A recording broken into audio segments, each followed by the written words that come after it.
Next, circularly polarized light consists of two perpendicular EM waves of equal amplitude but differing in phase by theta. The value of theta must be. వృత్తాకార ధృవిత కాంతి రెండు సమాన కంపన పరిమితులు కలిగిన విద్యుత్ అయస్కాంత తరంగాలను కలిగి ఉంది. అవి ఒకదానికి ఒకటి లంబంగా ఉంటూ వాటి మధ్య పథభేదం తీటా అయితే ఆ తీటా విలువను కనుక్కోండి. అయితే ఇక్కడ కరెక్ట్ ఆన్సర్ ఏంటి? ఆప్షన్ సి అనేది కరెక్ట్ ఆన్సర్. π/2 అనేది ఇక్కడ correct answer. Next, nickel prism is based on. Nickel పట్టకం దేని మీద ఆధారపడును? Double refraction. ఆప్షన్ సి అనేది కరెక్ట్ ఆన్సర్. ద్వివక్రీభవనం. ఆప్షన్ సి అనేది correct answer. Next, the extraordinary ray travels with the same velocity as ordinary ray which is అని మనకి 4 options ఇచ్చారు. అసాధారణ కాంతి కిరణం సాధారణ కాంతి కిరణంలో కలిసి ఒకే వేగంతో ప్రయాణిస్తూ ఉంటే దాని మార్గము. అయితే ఇక్కడ కరెక్ట్ ఆన్సర్ ఏంటి? ఆప్షన్ బి అనేది correct answer. Along the optic axis, ధృగాక్షం గుండా. ఇక్కడ మనం కొంత ఎక్స్ప్లెనేషన్ అనేది చూద్దాం. ఒకే దిశ ఒకే వేగము అంటే same velocity and same direction ఉంటే మనం దాన్ని ధృగాక్షము గుండా లేదా అలాంగ్ టు ఆప్టికల్ యాక్సిస్ అని అంటాం. అయితే అదేవిధంగా మనకి ఈ ధృగాక్షానికి లంబంగా ఉండాలి అంటే ఎలాంగ్ ఆప్టికల్ యాక్సిస్ కాకుండా ఆప్టికల్ యాక్సిస్కి 90 degrees కోణం ఉండాలంటే మనకి ఏం జరగాలంటే ఒకే విధంగా దిశ ఉండాలి, కానీ వేరు వేగాలని కలిగి ఉండాలి. వేగాలు అనేవి సేమ్ ఉండకూడదు. వెలాసిటీస్ అనేవి వేరుగా ఉండాలి, సేమ్ ఉండకూడదు. అలాంటప్పుడు మనకి ఏమవుతుందంటే ఇక్కడ ఉంది perpendicular to the optic axis, ధృగాక్షంకి లంబంగా ఉండును. అంటే వేరు వేగాలని కలిగి ఉంటే అప్పుడు మనం ఈ ఆప్షన్ ఏ అనేది కరెక్ట్ ఆన్సర్ అవుతుంది. అంటే ఇక్కడ మనకు కరెక్ట్ ఆప్షన్ ఏంటి? ఆప్షన్ బి అనేది కరెక్ట్ ఆన్సర్. ఒకవేళ వేరు సేమ్ వెలాసిటీస్ కాకుండా వేరు వెలాసిటీస్ అయితే అప్పుడు మనకి ఆప్షన్ ఏ అనేది కరెక్ట్ ఆన్సర్ అవుతుంది. Perpendicular to the optical axis. అదేవిధంగా మనకి ఇక్కడ ప్రధాన అక్షం గుండా అని అన్నారు, అలాంగ్ ద ప్రిన్సిపల్ ప్లేన్ అన్నారు. ఈ అలాంగ్ ద ప్రిన్సిపల్ ప్లేన్ అనేది ఎక్స్ట్రాడినరీ రే యొక్క కంపనాల ఆసిలేషన్స్ అనేవి ఇక్కడ ఈ అలాంగ్ ద ప్రిన్సిపల్ ప్లేన్కి అలాంగ్గా ఉంటాయి అన్నమాట. అంటే మనకి ఇక్కడ ఎక్స్ట్రాడినరీ రేస్ ఉన్నాయి కదా, వాటి యొక్క ఆసిలేషన్స్ ఏ విధంగా ఉంటాయంటే వాటి యొక్క direction along the principal plane. అదేవిధంగా ప్రధాన అక్షం గుండా వీటి యొక్క అసాధారణ కాంతి కిరణాల యొక్క డోలనాల మార్గం ఏ విధంగా ఉంటుందంటే ప్రధాన అక్షం గుండా ఉంటుంది. అదొకటి. ఇంకొక విధంగా చూసుకుంటే అంటే అలాంగ్ ద ప్రిన్సిపల్ ప్లేన్ కాకుండా perpendicular to the principal plane. అంటే perpendicular to the principal plane అనేది దేనికి ఉంటుందంటే ఆర్డినరీ రేకి. ఆర్డినరీ రే ఏదైతే ఉందో దాని యొక్క డైరెక్షన్, వాటి యొక్క ఆసిలేషన్స్ యొక్క డైరెక్షన్ ఏ విధంగా ఉంటుందంటే పర్పెండిక్యులర్ టు ద పర్పెండిక్యులర్ ఇది కాదు, పర్పెండిక్యులర్ అలాంగ్ ద కాదు, perpendicular to the principal plane. అదేవిధంగా మనకి సాధారణ కిరణాల యొక్క డోలనాల మార్గం ఏ విధంగా ఉంటుందంటే ప్రధాన అక్షానికి లంబంగా ఉంటాయి. నెక్స్ట్, ఇక్కడ ఏంటంటే మనకి ఆర్డినరీ అలాగే ఎక్స్ట్రాడినరీ అని అంటున్నాం కదా. ఆర్డినరీ రేకి ఎక్స్ట్రాడినరీ రేకి రిఫ్రాక్షన్ కోఎఫిషియంట్ అనేది ఉంటుంది. ఆర్డినరీ రిఫ్రాక్షన్ కోఎఫిషియంట్ ఏ విధంగా ఉంటుందంటే sin i by sin r0. అదేవిధంగా RO.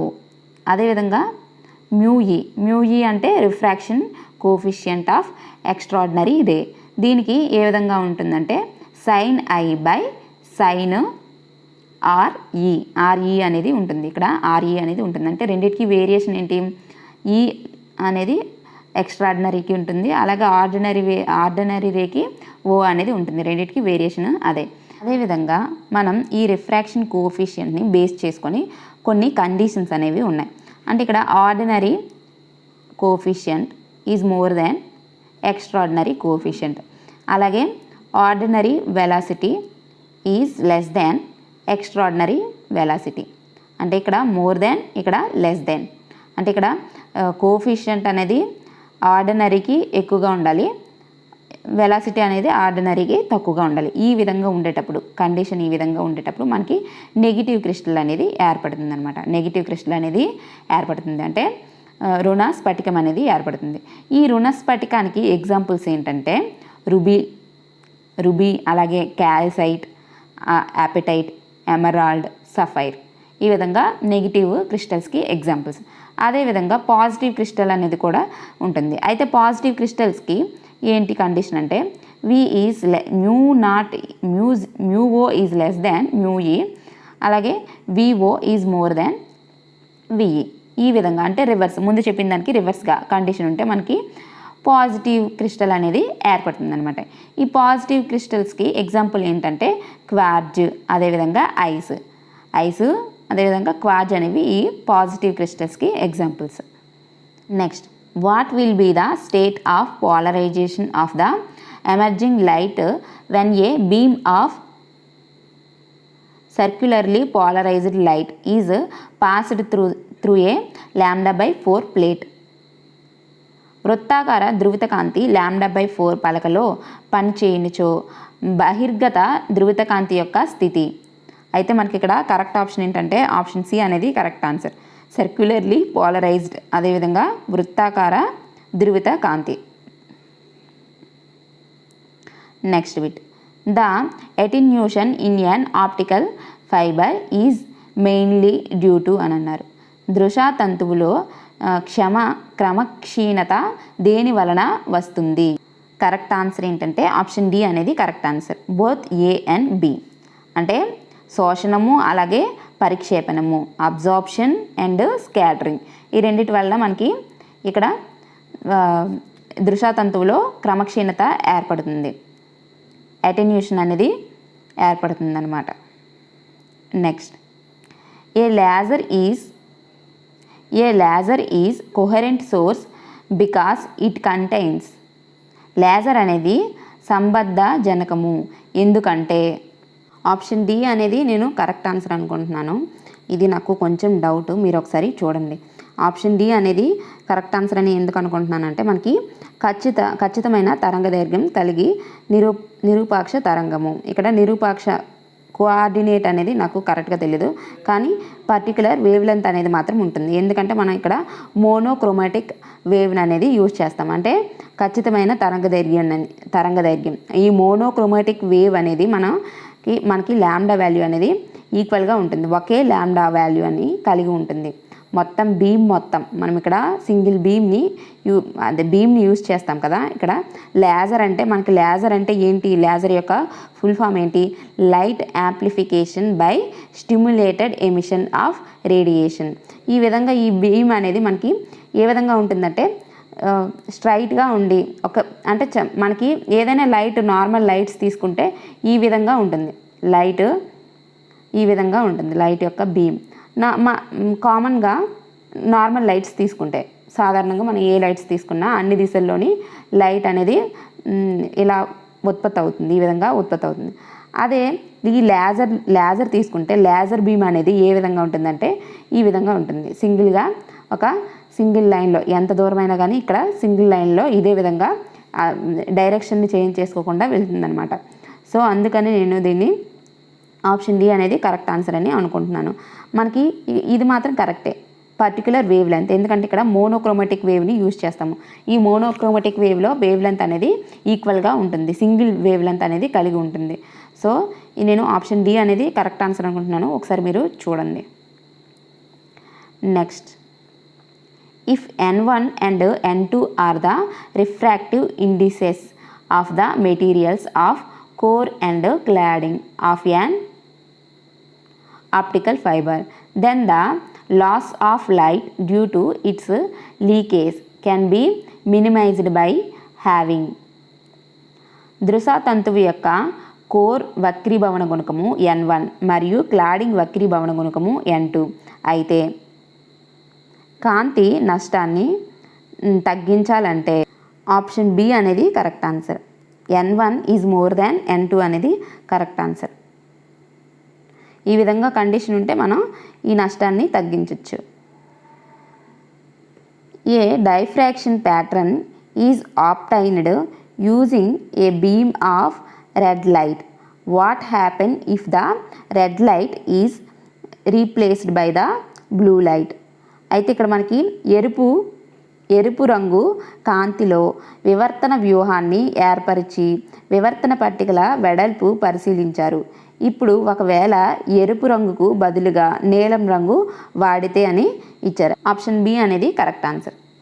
ఆప్షన్ బి అనేది correct answer. Diffraction bands become narrow and crowded together. వివర్తన పట్టికల వెడల్పు తగ్గుతాయి మరియు దగ్గరగా చెందుతాయి. ఇక్కడ వివర్తన పట్టిక వెడల్పు తగ్గుతుందని అన్నాం. ఇక్కడ అసలు ఏం జరుగుతుంది? ఈ ఎరుపు రంగు కాంతికి బదులు నీలం రంగు వాడితే ఏం జరుగుతుంది? మనకి ఇక్కడ ఎరుపు రంగు యొక్క రెడ్ కలర్ యొక్క వేవ్ లెంత్ అనేది మనకి ఎక్కువగా ఉంటుంది నీలంతో కంపేర్ చేస్తే. నీలంతో బ్లూ కలర్తో కంపేర్ చేస్తే రెడ్ కలర్ యొక్క వేవ్ లెంత్ లాంబ్డా వాల్యూ అనేది ఎక్కువగా ఉంటుందన్నమాట. ఈ లాంబ్డా వాల్యూ ఎక్కువగా ఉంటుందంటే మనకి ఎరుపుకు బదులు నీలం రంగు యూస్ చేసాం అనుకుందాం. అంటే ఈ లాంబ్డా వాల్యూ ఏమైంది? తగ్గింది. ఎరుపు దానికి లాంబ్డా వాల్యూ ఎక్కువగా ఉంటుంది, బ్లూ రంగుకి లాంబ్డా వాల్యూ తక్కువగా ఉంటుంది. సో ఇక్కడ మనకి లాంబ్డా అనేది తగ్గింది. ఈ లాంబ్డా అనేది తరంగదైర్ఘ్యము వేవ్ లెంత్కి అనులోమానుపాతంలో ఉంటాయన్నమాట. ఇక్కడ పట్టి వెడల్పు అనేది అనులోమానుపాతంలో ఉంటుంది. అంటే ఇక్కడ మనకి లాంబ్డా అనేది తగ్గింది కాబట్టి పట్టి వెడల్పు కూడా తగ్గుతుంది. లాంబ్డా అనేది తగ్గితే మనకి పట్టి వెడల్పు కూడా తగ్గుతుంది. సో ఇక్కడ కరెక్ట్ ఆప్షన్ అనేది బి అవుతుంది అనమాట. Next, the phenomena of diffraction of light can be observed only when the wavelength of light wave is. వివర్తన దృగ్విషయాన్ని గమనించాలంటే కాంతి యొక్క తరంగదైర్ఘ్యము. అయితే ఇక్కడ కరెక్ట్ ఆన్సర్ ఏంటి? ఆప్షన్ డి అనేది correct answer. Comparable with the dimension of the obstacle. అడ్డంకి యొక్క పరిమాణంతో పోల్చవచ్చు. Next, spherical aberration can be removed by using. గోళీయ విపతనం దీనితో తగ్గించవచ్చు. అయితే మనకి ఇక్కడ గోళీయ విపతనాన్ని తగ్గించడానికి 6 రకాల పద్ధతులు ఉన్నాయి. అందులో ఒకటి ఏంటంటే సమతల కుంభాకార కటకము, ప్లానో కాన్వెక్స్ లెన్స్. వీటిని యూస్ చేయడం ద్వారా ఈ గోళీయ విపతనాన్ని తగ్గించవచ్చు. అదేవిధంగా స్టోప్స్ని యూస్ చేయడం ద్వారా కూడా మనం ఈ గోళీయ విపతనాన్ని తగ్గించవచ్చు. అదేవిధంగా ఇక్కడ క్రాస్డ్ లెన్స్ వ్యవస్థ కటకాన్ని, అలాగే రెండు కాన్వెక్స్ లెన్సెస్ని తీసుకొని వాటి మధ్య కొంత డిస్టెన్స్ ఉంచడం ద్వారా కూడా వీటిని తగ్గించవచ్చు. అదేవిధంగా ఇక్కడ ఏంటంటే అవిపతన కటకాలు ఏంటంటే అట్లాంటిక్ లెన్సెస్ని యూజ్ చేయడం ద్వారా కూడా ఈ గోళీయ విపతనాన్ని తగ్గించవచ్చు. అదేవిధంగా 2 సూటబుల్ లెన్సెస్ని తీసుకొని ఆ 2 తాకేటట్టు చేయడం ద్వారా కూడా మన ఈ గోళీయ విపతనాన్ని తగ్గించవచ్చు. ఈ విధంగా 6 రకాల గోళీయ విపతనాలు అనేవి ఉన్నాయి. తగ్గించడానికి 6 రకాల పద్ధతులు అనేవి ఉన్నాయి. అవేంటంటే మనకి సమతల కుంభాకార కటకం అంటే ప్లానో కాన్వెక్స్ లెన్స్ అంటే రిపీటెడ్గా అడిగింది. అలాగే అవిపతన కటకము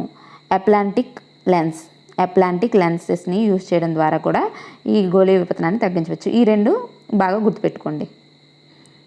next, that it is impossible to convert heat entirely into work is a statement of the.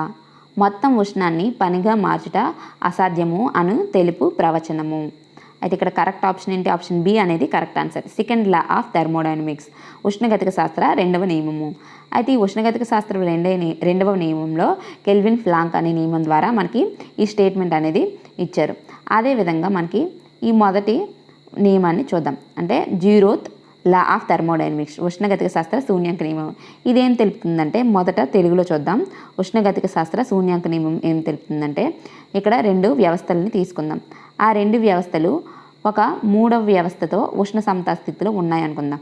ఈ 2 వ్యవస్థలు 3వ వ్యవస్థతో ఉష్ణ సమతా స్థితిలో ఉంటే ఈ 2 వ్యవస్థలు ఉష్ణ సమతా స్థితిలో ఉన్నట్లే. దీన్నే మనం శూన్యాంక నియమం అని అంటాం. ఉష్ణగతిక శాస్త్ర శూన్యాంక నియమం అని అంటాం. అదేవిధంగా ఇంగ్లీష్లో 2 సిస్టమ్స్ని తీసుకుందాం. ఈ 2 సిస్టమ్స్ 3వ సిస్టమ్తో థర్డ్ సిస్టమ్తో ఈ రెండు సిస్టమ్స్ అనేవి థర్డ్ సిస్టమ్స్తో ఈక్విలిబ్రియంగా ఉంటాయి, థర్మల్ ఈక్విలిబ్రియంగా ఉంటే ఈ రెండు సిస్టమ్స్ కూడా థర్మల్ ఈక్విలిబ్రియంలో ఉంటాయి. ఈ రెండు కూడా ఈక్విలిబ్రియంలో ఉంటాయి అన్నమాట. ఈ రెండు థర్డ్ దాంతో ఈక్విలిబ్రియం అయితే ఈ రెండు ఒకదానికొకటి ఈక్విలిబ్రియంగా ఉంటాయి, అంటే ఉష్ణ సమతా స్థితిలో ఉంటాయి. ఇది మన 0th లా, అంటే ఉష్ణగతిక శాస్త్ర శూన్య నియమం. అదేవిధంగా ఫస్ట్ లా ఏం చెప్తుందంటే, ఫస్ట్ లా అనేది శక్తి నిత్యత్వ నియమము, కన్జర్వేషన్ ఆఫ్ ఎనర్జీ గురించి ఎక్స్ప్లెయిన్ చేస్తుంది. అదేవిధంగా ఈ థర్డ్ లా ఎంట్రోపీ గురించి చెప్తుందనమాట. అంటే 0 టెంపరేచర్ వద్ద ఎంట్రోపీ అనేది 0 అవుతుంది, అంటే అబ్సల్యూట్ 0 టెంపరేచర్ దగ్గర ఎంట్రోపీ కూడా 0 అవుతుందని మనకి ఈ ఉష్ణగతిక శాస్త్ర 3వ నియమం అనేది ఎక్స్ప్లెయిన్ చేస్తుంది. నెక్స్ట్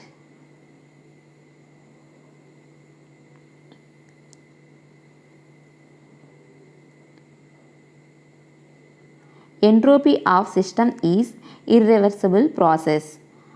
అద్విగత ప్రక్రియలో ఒక వ్యవస్థ యొక్క ఎంట్రోపీ అంటే ఏంటంటే ఇక్కడ ఆప్షన్ డి అనేది కరెక్ట్ ఆన్సర్. ఆప్షన్ డి అనేది కరెక్ట్ ఆన్సర్. పెరుగును అంటే మనకి ఇక్కడ రివర్సిబుల్ అలాగే ఇర్రివర్సిబుల్, మనకి ఇక్కడ ఇర్రివర్సిబుల్ ప్రాసెస్ అన్నారు కాబట్టి ఎంట్రోపీ అనేది పెరుగుతుంది. అద్విగత ప్రక్రియలో ఒక వ్యవస్థ యొక్క ఎంట్రోపీ పెరుగుతుంది. అదే ద్విగత ప్రక్రియ అంటే ఇర్రివర్సిబుల్ కాకుండా రివర్సిబుల్ ప్రక్రియలో 0 అవుతుంది, ఎంట్రోపీ అనేది 0 అవుతుంది. ద్విగత ప్రక్రియలో 0 అవుతుంది, అద్విగత ప్రక్రియలో పెరుగుతుంది. అదేవిధంగా రివర్సిబుల్ ప్రాసెస్లో పెరుగుతుంది, ఇర్రివర్సిబుల్ ప్రాసెస్లో పెరుగుతుంది, రివర్సిబుల్ ప్రాసెస్లో 0 అవుతుంది. ఈ ఎంట్రోపీ అనేది 0 అవుతుంది. అయితే ఇక్కడ మనకి కరెక్ట్ ఆన్సర్ ఏంటి, ఇర్రివర్సిబుల్ ప్రాసెస్ అన్నారు కాబట్టి పెరుగుతుంది. అదేవిధంగా రివర్సిబుల్ ప్రాసెస్ అయితే 0 అవుతుందని పెట్టుకోవాలి. అయితే కరెక్ట్ ఆప్షన్ ఏంటంటే ఆప్షన్ డి అనేది కరెక్ట్ ఆన్సర్ ఈ క్వశ్చన్కి. ఇన్ ఏ సైక్లిక్ ప్రాసెస్, ఇక్కడ మనకి చక్రీయ ప్రక్రియలో అని చెప్పి 4 ఆప్షన్స్ ఇచ్చారు. అయితే ఇక్కడ ఏంటంటే ఆప్షన్ డి అనేది కరెక్ట్ ఆన్సర్. ΔU = 0. అయితే ఏ విధంగా అయిందో ఒకసారి చూద్దాం. ఈ సైక్లిక్ ప్రాసెస్లో మనకి U అనేది కాన్స్టెంట్, అప్పుడు ΔU అనేది ఖచ్చితంగా 0 అవుతుంది. అంటే సైక్లిక్ ప్రాసెస్ చక్రీయ ప్రక్రియలో మనకి U అనేది కాన్స్టెంట్ అనేది అయ్యింది కాబట్టి ΔU అనేది 0 అవుతుంది. అదేవిధంగా ΔT = 0 ఎప్పుడు అవుతుంది, మనకి ఐసోథర్మల్ ప్రాసెస్లో T అనేది కాన్స్టెంట్ కాబట్టి ΔT అనేది మనకి 0 అవుతుంది. ఎందులో ప్రాసెస్లో ప్రాసెస్లో. అదేవిధంగా ΔP అనేది ఎప్పుడు 0 అవుతుందంటే ఇక్కడ ఐసోబారిక్ ప్రాసెస్లో మనకి P = కాన్స్టెంట్, అంటే పీడనము కాన్స్టెంట్గా ఉంటుంది. ఐసోథర్మల్ ప్రాసెస్లో టెంపరేచర్ కాన్స్టెంట్గా ఉంటుంది. ఐసోబారిక్ ప్రాసెస్లో పీడనం అనేది కాన్స్టెంట్గా ఉంటుంది. పీడనం కాన్స్టెంట్ ఉంటే ΔP అనేది మనకి 0 అవుతుంది. అదేవిధంగా V అనేది ఇప్పుడు ఐసోకోరిక్ ప్రాసెస్లో V అనేది కాన్స్టెంట్ అవుతుందన్నమాట. ఐసోకోరిక్ ప్రాసెస్లో V అనేది కాన్స్టెంట్ అయితే ΔV అనేది 0 అవుతుంది. అదేవిధంగా మనకి ఇక్కడ ఈ 4తో పాటు, అంటే ఇక్కడ మనకి 4 ప్రాసెస్లు అనేవి నేర్చుకున్నాం. ఆ 4తో పాటు మనకి ఇంకొక ప్రాసెస్ కూడా ఉంది, అడియోబైటిక్ ప్రాసెస్. అక్కడ ఏంటవుతుందంటే Q అనేది కాన్స్టెంట్ అవుతుంది, టోటల్ హీట్ అనేది కాన్స్టెంట్ అవుతుంది అనమాట. అప్పుడు ఆ ప్రాసెస్లో ఏమవుతుంది, ΔQ అనేది 0 అవుతుంది అడియోబైటిక్ ప్రాసెస్లో. అయితే ఇక్కడ ఒకసారి నేను మళ్ళీ క్లియర్గా చెప్తాను చూడండి. ΔT = 0 ఎప్పుడంటే ఐసోథర్మల్ ప్రాసెస్. ΔP = 0 ఎప్పుడంటే ఐసోబారిక్ ప్రాసెస్. అలాగే ΔU = 0 cyclic process. ΔV = 0 isochoric process. ΔQ = 0 adiabatic process. ఇవి ఒకసారి గుర్తుపెట్టుకోండి, ఎందుకంటే ఇక్కడ ఈ బిట్ అడిగారంటే ఈ బిట్కి సంబంధించి మిగతా బిట్స్ కూడా అడిగే ఛాన్సెస్ ఉన్నాయి. Next coefficient of viscosity of gas is independent of. వాయువు యొక్క స్నిగ్ధతా గుణకము దేని మీద ఆధారపడదు. ఆప్షన్ డి అనేది కరెక్ట్ ఆన్సర్. ప్రెజర్ మీద డిపెండ్ అవ్వదు. ఇక్కడ వాయువు యొక్క స్నిగ్ధతా గుణకం అనేది పీడనం మీద ఆధారపడదు. కోఎఫిషియంట్ ఆఫ్ విస్కోసిటీ అనేది ప్రెజర్ మీద డిపెండ్ అయి ఉండదన్నమాట, ఇండిపెండెంట్గా ఉంటుంది. Next mean free path lambda of the molecules of a gas depends on pressure P, temperature T, diameter D for a molecule, then one of the following statement is not true. వాయువు యొక్క పరమాణువుల సగటు పథం lambda, ఒక అణువు యొక్క పీడనము P, ఉష్ణోగ్రత T, వ్యాసము D మీద ఆధారపడును. అయితే ఈ క్రింది వాణిలో ఏది అసత్యమో తెలుసుకోవాలంటే మనం ఫస్ట్ ఒక ఫార్ములాని చూడాలి. Lambda is equals to RT by √2 pi D² NAP. ఇది మనకి ఫార్ములా. ఇక్కడ మొదటి ఆప్షన్ చూద్దాం. Lambda is proportionals to T, అంటే ఇక్కడ మనకి T అనేది లాంబ్డాకి ప్రపోర్షనల్గా ఉంది, అంటే ఆప్షన్ ఏ అనేది కరెక్టే అవుతుంది. అదేవిధంగా ఇక్కడ ఆప్షన్ 2 చూస్తే D²కి ప్రపోర్షనల్గా ఉంది. Lambda is proportionals to 1/D². So మనకి ఆప్షన్ బి అనేది కూడా కరెక్టే అవుతుంది. అదేవిధంగా option C, lambda is directly proportionals to 1/P. అయితే ఇక్కడ ఆప్షన్ పి అనేది కూడా మనకి కరెక్ట్ ఆన్సర్ అవుతుంది. అయితే ఆప్షన్ డి అనేది ఇక్కడ రాంగ్ ఆన్సర్. అయితే ఒకసారి చూడండి, ఆప్షన్ డి అనేది మనకి ఇక్కడ ఆన్సర్. ఆప్షన్ డి అనేది కరెక్ట్ ఆప్షన్. అయితే ఇక్కడ మనకి క్వశ్చన్లో చూసాం కదా, ఇప్పుడు ఫార్ములాలో చూసాం. ఇక్కడ D² అనేది మనకి కింద ఉంది, ప్రపోర్షనల్ కింద D²P అనేది ఉంది. సో ఇది ఇక్కడ రాంగ్ అవుతుంది. ఆ ఫార్ములాని గుర్తుపెట్టుకుంటే మీరు ఈ బిట్ కన్ఫామ్గా చేయొచ్చు. అంటే ఏ విధంగా ఇచ్చినా కానీ మనం ఆప్షన్ పెట్టచ్చు. సో మీరు ఆ ఫార్ములాని గుర్తుపెట్టుకోండి. అయితే ఆప్షన్ డి అనేది ఇక్కడ కరెక్ట్ ఆన్సరు, ఇక్కడ రాంగ్, ఎందుకంటే అసత్యం అని అడిగారు కాబట్టి. అదేవిధంగా next, the exact differential for Gibbs potential is. ఈ క్రింది వాణిలో గిబ్స్ ప్రమేయ సమీకరణము ఏంటి అని అన్నారు. అయితే ఆప్షన్ బి అనేది correct answer. DG is equals to -SDT plus VDP. Option B అనేది ఇక్కడ కరెక్ట్ ఆన్సర్. ఆల్రెడీ వీటి గురించి నేను చెప్పాను, పొటెన్షియల్స్ గురించి. ఒకసారి చూడండి, ప్రతి పేపర్లోని రిపీట్ అవుతుంది. అదేవిధంగా ఈ బిట్ కూడా రిపీట్ అవుతుంది, ఒకసారి చూడండి. The variation of saturated vapor pressure of a liquid with temperature according to Clausius-Clapeyron equation can be expressed as. Clausius-Clapeyron equation నుండి ద్రవముతో ఉష్ణోగ్రతతో ఆవిరి పీడనంలోని మార్పును ఈ క్రింది విధంగా చూపించవచ్చు.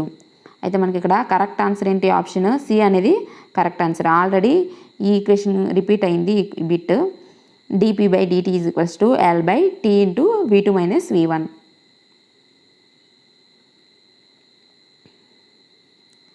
Next, for an ideal gas the difference of two specific heats can be expressed in terms of isothermal compressibility kT and coefficient of volume expansion beta as. వాయువు యొక్క విశిష్టోష్ణంల భేదంను సంపీడ్యత KT మరియు ఘనపరిమాణ వ్యాకోచ గుణకం బీటా పరంగా ఈ క్రింది విధంగా చూపించవచ్చు. అయితే ఇక్కడ మనకి కరెక్ట్ ఆప్షన్ ఏంటి? ఆప్షన్ ఏ అనేది correct answer. Cp - Cv is equals to VT β²/kT. Option A అనేది ఇక్కడ కరెక్ట్ ఆన్సర్. అయితే అదేవిధంగా మనం ఒకసారి ఇంకోటి చూద్దాం. Cp - Cv is equals to R. ఇదొక formula. Cp - Cv is equals to R. అదేవిధంగా ఇంకొకటి చూద్దాం. Cp/Cv is equals to gamma. ఇదొక ఫార్ములా. మనం ఇక్కడ మొత్తం 3 ఫార్ములాస్ నేర్చుకున్నాం. అవి ఏంటంటే Cp - Cv is equals to VT β²/kT. ఇది కరెక్ట్ ఆప్షన్. అదేవిధంగా Cp - Cv is equals to R. అలాగే Cp/Cv is equals to gamma. ఇంకొక 2 కూడా చూద్దాం. Cv అంటే ఏంటంటే R/γ-1. అదేవిధంగా Cp అంటే ఏంటంటే Cv is equals to R/γ-1. CP is equals to gamma R by R minus 1. ఈ విధంగా ఒకసారి చూడండి, రాసుకోవడము లేదా వీడియో ఏదో ఒక విధంగా ఈ 5 అనేవి నేర్చుకోండి. మనం ఇక్కడ 5 నేర్చుకున్నాం. CP minus CV is equals to R, CP by CV is equals to gamma.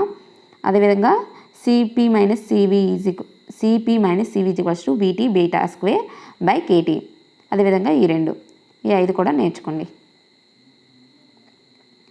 Next, the average energy of an oscillator according to Planck's theory is given by. Planck's సిద్ధాంతం నుండి డోలకం యొక్క సరాసరి శక్తి ఏంటని అడిగారు. అయితే ఇక్కడ మనకి కరెక్ట్ ఆప్షన్ ఏంటంటే ఆప్షన్ బి అనేది ఇక్కడ కరెక్ట్ ఆన్సర్. ఆప్షన్ బి అనేది correct answer. HV by EHV by K BT minus 1. Next, the instrument used for the determination of solar constant is. సౌర స్థిరాంకంను కొలుచుటకు ఏ పరికరాన్ని ఉపయోగిస్తారు? అయితే ఇక్కడ కరెక్ట్ ఆన్సర్ ఏంటంటే పైరోహీలియోమీటర్. ఆప్షన్ ఏ అనేది కరెక్ట్ ఆన్సర్. సౌర స్థిరాంకంని పైరోహీలియోమీటర్ పరికరం ద్వారా కొలుస్తారు. The analysis of black body spectrum reveals. కృష్ణ వస్తు వర్ణపటాన్ని విశ్లేషించినది. అయితే ఇక్కడ కరెక్ట్ ఆన్సర్ ఏంటి? ఆప్షన్ డి అనేది కరెక్ట్ ఆన్సర్. శ్వాసన వర్ణపటము, అబ్జార్ప్షన్ స్పెక్ట్రమ్. ఇలా అబ్జార్ప్షన్ చేసుకోవడం వల్లనే అది బ్లాక్ కలర్లో చీకటిగా ఉంటుంది. ఏ రిఫ్రిజిరేటర్ ఈజ్ శీతలీకరణ యంత్రము అనేది. అయితే ఇక్కడ ఆప్షన్ ఏ అనేది correct answer. Heat engine working backward, వ్యతిరేక దిశలో పనిచేయు ఉష్ణ యంత్రం. Next, expression for Joule Thomson coefficient is given by. క్రింది వాణిలో జౌల్ థామ్సన్ గుణకము లేదా స్థిరాంకము ఏంటని అన్నారు. అయితే ఇక్కడ మనకి కరెక్ట్ ఆప్షన్ ఏంటి? ఆప్షన్ బి అనేది correct answer. Mu is equals to do T by do P H. అయితే అదేవిధంగా కొన్ని విషయాలు అనేవి నేర్చుకుందాం. జౌల్ కెల్విన్ ఎఫెక్ట్ అనేది ఐడియల్ గ్యాసెస్కి 0గా ఉంటుంది. అయితే PV is equals to NRT అనేది ఐడియల్ గ్యాసెస్ యొక్క ఫార్ములా. ఈ ఐడియల్ గ్యాసెస్కి మనకి జౌల్ కెల్విన్ ఎఫెక్ట్ అనేది 0 అవుతుంది. అదేవిధంగా వాండర్వాల్ గ్యాసెస్ కూడా ఉంటాయి. ఈ వాండర్వాల్ గ్యాసెస్ యొక్క ఫార్ములా ఇక్కడ రాస్తాను, ఎందుకంటే ఇవి కూడా అడిగే ఛాన్సెస్ ఉన్నాయి. వాండర్వాల్ ఈక్వేషన్ లేదా ఐడియల్ గ్యాస్ ఈక్వేషన్ అని అడిగే ఛాన్సెస్ ఉంది కాబట్టి ఇక్కడ మీకు చెప్తున్నాను. ఇక్కడ P plus AN square by V square into V minus NB is equals to NRT. ఇక్కడ అందులో ఏమైంది? PV is equals to NRT. మరి వాండర్వాల్ గ్యాసెస్లో ఏమైంది? P plus AN square by V square into V minus NB అనేది NB is equals to NRT అయ్యింది. అయితే ఈ వాండర్వాల్ ఈక్వేషన్స్లో జౌల్ కెల్విన్ ఏ విధంగా ఉంటుందో చూద్దాం. అంటే జౌల్ కెల్విన్ ఎఫెక్ట్కి సంబంధించి ఒక వాల్యూ అనేది మనకి ఇంపార్టెంట్ అనమాట. వాండర్వాల్ ఈక్వేషన్స్లో ఇక్కడ ఏమవుతుంది? వాండర్వాల్ గ్యాసెస్లో టెంపరేచర్ అనేది ఇన్వర్షన్ టెంపరేచర్ అనేది 2a/RB. అంటే ఇది అడిగే ఛాన్సెస్ ఉంది కాబట్టి ఇక్కడ చెప్పాను. TI is equals to 2a/RB inverse temperature, విలోమ ఉష్ణోగ్రత వాల్యూ. ఇది వాండర్వాల్ గ్యాసెస్కి సంబంధించింది. అయితే ఐడియల్ గ్యాసెస్లో అసలు జౌల్ కెల్విన్ ఎఫెక్ట్ అనేది 0 అవుతుంది కాబట్టి మనకి ఎలాంటి వాల్యూస్ ఉండవు. అదేవిధంగా next bit the relation between coefficient of viscosity eta and diffusion coefficient D is. ఇక్కడ రో అనేది డెన్సిటీ ఆఫ్ గ్యాస్, ఎన్ఏ అనేది అవగాడ్రో నెంబర్. ఈ క్రింది వాటిలో స్నిగ్ధతా గుణకము ఈటా మరియు విసరణ గుణకము డీల మధ్య సంబంధము. పి ఈజ్ ఈక్వల్స్ టు వాయు సాంద్రత, NA is equals to Avogadro సంఖ్య. ఆప్షన్ ఏ అనేది ఇక్కడ correct answer. D is equals to eta P. D is equals to eta P అనేది ఇక్కడ correct option. Next, diffusion of gas is mainly due to. వాయువుల యొక్క విసరణ అనేది దీని వలన కలుగుతుంది. అయితే ఆప్షన్ సి అనేది ఇక్కడ కరెక్ట్ ఆన్సర్. కాన్సన్ట్రేషన్ గ్రేడియంట్, గాఢత ప్రవణత. ఆప్షన్ సి అనేది correct answer. Next, according to gas law, when a total charge q is enclosed in a closed surface, the total normal flux over the surface is epsilon naught is permittivity of free space. Gauss నియమం ప్రకారం మొత్తం ఆవేశము q ఉపరితలంలో జతపరిచినప్పుడు మొత్తం ఉపరితలం నుండి వెలువడిన అభిలంబ అభివాహము, ఇది already మనం చెప్పుకున్నాం. అదేంటంటే option q by epsilon naught. Option C అనేది ఇక్కడ correct answer, q by epsilon naught. Next, equipotential surface associated with an electric field which is increasing in magnitude along the x direction r. సమసగ్మ తలం యొక్క విద్యుత్ క్షేత్ర తీవ్రత x అక్షం గుండా పెరిగినట్లయితే అది ఏ విధంగా ఉంటుందంటే xy తలానికి సమాంతరంగా ఉంటుంది. ఏంటంటే ఆప్షన్ బి అనేది ఇక్కడ correct answer. Plains perpendicular to XY plain. ఇక్కడ మనకి x అక్షంలో ఇచ్చారు కాబట్టి XY అనేది YZ అనేది ఇక్కడ కరెక్ట్ ఆన్సర్. x అక్షం ఇచ్చారు కాబట్టి YZ అనేది కరెక్ట్ ఆన్సర్. అదేవిధంగా మనకి x ప్లెయిన్ ఇచ్చారు కాబట్టి YZ ప్లెయిన్ అయ్యింది. అదేవిధంగా Y ప్లెయిన్ ఇస్తే ఏమవుతుంది, ZX ప్లెయిన్ అవుతుంది. Z ప్లెయిన్ ఇస్తే XY ప్లెయిన్ అనేది అవుతుంది అనమాట. ఈ విధంగా ఉంటుంది. అంటే x ఇస్తే YZ అయ్యింది, అదేవిధంగా Y ఇస్తే ZX అయ్యింది, Z ఇస్తే XY అవుతుంది. సో ఇక్కడ మీరు గుర్తుపెట్టుకోవాల్సి ఉంటుంది అనమాట. అంటే x అక్షం గుండా YZ ప్లేన్ అని. Next, S1 and S2 are the equipotential surfaces on which the potential R is not equal. Which of the following is incorrect? అయితే మనకి ఇక్కడ కరెక్ట్ ఆప్షన్ ఏంటంటే ఆప్షన్ బి అనేది correct answer. S1 and S2 cannot intersect. Next, the relation between electric field vector E bar, electric polarization vector P bar and electric displacement vector D bar is. అయితే ఇక్కడ already చాలాసార్లు repeat అయిన bit ఇది. విద్యుత్ క్షేత్ర సదిశ E bar, విద్యుత్ ధ్రువణ సదిశ P bar మరియు విద్యుత్ స్థానభ్రంశ సదిశ D బార్ మధ్య సంబంధము. అయితే ఆప్షన్ సి అనేది correct answer. D bar is equals to epsilon naught E bar plus P bar.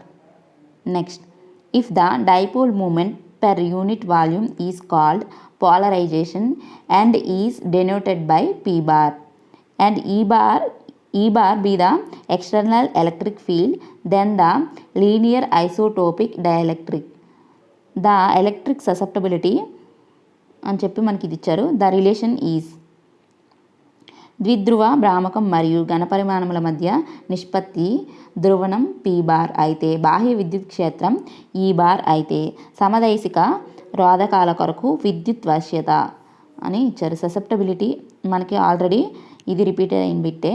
Option A అనేది correct answer. P bar is equals to susceptibility E bar. మనం already చెప్పుకున్నాం susceptibility is equals to P bar E bar అని.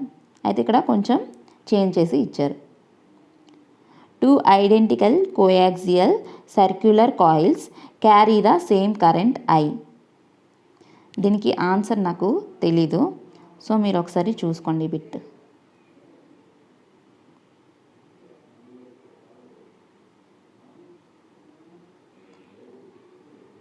Next, the work done on charged particles by a magnetic field is. అయస్కాంత క్షేత్రం ఆవేశపూరిత కణంపై చేసిన పని. అయితే ఇక్కడ correct answer ఏంటి, ఆప్షన్ డి అనేది కరెక్ట్ ఆన్సర్. ఇక్కడ కరెక్ట్ ఆన్సర్ ఏంటి, ఆప్షన్ డి అనేది. Next, if the magnetic field is parallel to y axis and the and an electric moves along x-axis. The direction of Lorentz force on the electron is towards. అయస్కాంత క్షేత్రం y అక్షానికి సమాంతరంగా ఉన్నట్లయితే x అక్షం గుండా ఒక electron కదులుతూ ఉంటే దాని మీద ఏర్పడే లారెంజ్ బలం ఏ దిశలో ఉంటుందని అన్నారు. అయితే మనం ఇక్కడ ఒక ఫార్ములాని నేర్చుకోవాల్సి ఉంటుంది. F = Q V bar cross B bar. ఇక్కడ V బార్ అనేది ఎలక్ట్రాన్ యొక్క వెలాసిటీ. ఈ ఫార్ములాని ఒకసారి క్లియర్ చేస్తున్నాను చూడండి. F = Q × V bar cross P bar. ఈ ఫార్ములా కూడా అడిగే ఛాన్సెస్ ఉంది, సో అందుకనే గుర్తుపెట్టుకోండి. అయితే ఈ ఫార్ములాను గుర్తుపెట్టుకుంటే V బార్ అనేది వెలాసిటీ. అయితే ఇక్కడ మనం ఏమన్నారు, moving along x axis. Electron అనేది మూవింగ్ ఎలాంగ్ x యాక్సిస్. అయితే వెలాసిటీ డైరెక్షన్లోనే x యాక్సిస్ అనేది వెలాసిటీ డైరెక్షన్ అని ఇక్కడ మనకి అర్థమవుతుంది. అలాగే ఇంకోటి ఏంటి, magnetic field is parallel to y axis అని ఇచ్చారు. మనకి ఇక్కడ ఏమి ఇచ్చారు, V క్రాస్, నార్మల్గా మిగతాదంతా వదిలేయండి. F = V cross B. అంటే V అనేది x డైరెక్షను, B అనేది y యాక్సిస్లో ఉంది. x axis cross y axis. ఇప్పుడు మనకి ఈ రెండు క్రాస్ ప్రొడక్ట్ చేస్తే F ఏ డైరెక్షన్లో ఉందో తెలుస్తుంది. ఇక్కడ x క్రాస్ y అంటే Z అనేది వస్తుందన్నమాట. ఇది మనకి పాజిటివ్ Z అక్షం, అంటే Z యాక్సిస్లో ఉంటుందన్నమాట. ఫోర్స్ అనేది Z యాక్సిస్లో ఉంటుంది. అది ఏ విధంగా మీకు చెప్తాను ఒకసారి చూడండి. x cross y = positive Z. అయితే ఇక్కడ పాజిటివ్ వచ్చింది కదా, నెగిటివ్ ఏ విధంగా ఉంటుందో అది ఒకసారి కూడా మనం చూడాలి. ఎందుకంటే ఈ విధంగా కాకుండా వేరొక విధంగా అడిగినా కానీ మనం ఆన్సర్ చేయాలి కాబట్టి ఒకసారి చూడండి. x y z. అయితే x క్రాస్ y = z వస్తుంది. x cross y = z. y cross z = x. అదేవిధంగా z క్రాస్ x = y. ఈ విధంగా వస్తే కనుక మనకి పాజిటివ్ అనేది వస్తుందన్నమాట. ఈ విధంగా యాంటీ క్లాక్ వైజ్ డైరెక్షన్లో వెళ్ళింది కదా, ఇక్కడ x తర్వాత y తర్వాత z. ఈ విధంగా క్రాస్ ప్రొడక్ట్ జరిగితే ఇవన్నీ పాజిటివ్ వాల్యూస్ వస్తాయి. అయితే ఇక్కడ నెగిటివ్ వాల్యూస్ కూడా ఉన్నాయి. అవి ఏ విధంగా వస్తాయి, అయితే ఇక్కడ పాజిటివ్ Z డైరెక్షన్ అని అన్నాం కాబట్టి పాజిటివ్ ఫోర్స్ అనేది పాజిటివ్ Z యాక్సిస్లో ఉందని చెప్పుకున్నాం. అదేవిధంగా మనకి వేరొక విధంగా అడిగితే కూడా ఆన్సర్ చేసే విధంగా ఉండాలి కాబట్టి అది ఏ విధంగా ఒకసారి చూద్దాం. అదేంటంటే ఇప్పుడు x y z. అయితే మనం x y z ఈ విధంగా ఉంటే మనం ఏం చెప్పుకున్నాం, పాజిటివ్ వాల్యూస్ వస్తాయని చెప్పుకున్నాం. అయితే ఇప్పుడు xy కాకుండా y క్రాస్ x అయితే అప్పుడు -z డైరెక్షన్ అవుతుంది. అదేవిధంగా ఇంకోటి ఏంటి, yz అనుకున్నాం. అయితే ఇప్పుడు zy అప్పుడు ఏమొస్తుంది, -x అనేది వస్తుంది. అదేవిధంగా zx అనుకున్నాం, అలా కాకుండా xz అయితే ఏమవుతుంది, -y అనేది వస్తుంది. -z -y -x అనేవి వస్తాయన్నమాట. అంటే రివర్స్ అవుతుంది. x y z అలా పోతుంటే ఇప్పుడు మనకి x తర్వాత y తర్వాత z తర్వాత x ఈ విధంగా ఉంటే ఓకే, పాజిటివ్ వాల్యూస్ వస్తాయి. అలా కాకుండా రివర్స్ అయ్యింది అనుకుందాం, y తర్వాత x z తర్వాత y x తర్వాత z ఈ విధంగా వస్తే నెగిటివ్ వాల్యూస్ అనేవి వస్తాయి. సో మీరు ఒకసారి క్వశ్చన్ ఏ విధంగా ఇచ్చారో ఒకసారి చూసుకోవాలన్నమాట. మనకి ఇక్కడ ఇంకొకలాగా అడిగారు అనుకుందాం. ఇప్పుడు x యాక్సిస్లో మనకి v అనేది y యాక్సిస్లో ఉంది.